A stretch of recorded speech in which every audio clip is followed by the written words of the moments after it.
You're wide awake at 3 a.m., staring at the ceiling, dragging yourself to the couch by 5 p.m.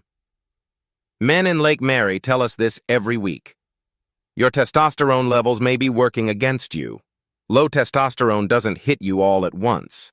It creeps in as lost muscle, midsection weight gain, and brain fog. You've already tried sleeping more, eating better, and exercising harder. Your blood work tells a different story. A standard lab panel checks one number, total testosterone, and calls anything above 264 ng/dl normal. But a 45-year-old man sitting at 280 is barely off the floor.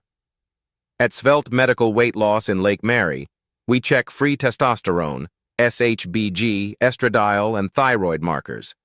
We draw labs on site, walk through every number with you, and build a protocol around what your body actually needs. Testosterone replacement, peptide therapy, or a combination. It depends on your results. You'll understand every marker before we discuss treatment.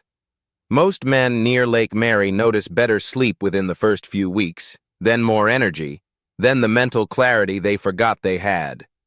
We run follow-up labs at regular intervals and adjust your dosing based on how your body responds. No guessing, just numbers and real adjustments. Over-the-counter testosterone boosters can't fix clinically low hormone levels. That's biology, not opinion. Svelte Medical Weight Loss in Lake Mary offers in-person hormone restoration with real lab monitoring and real dosing adjustments. Call us or book your consultation online today.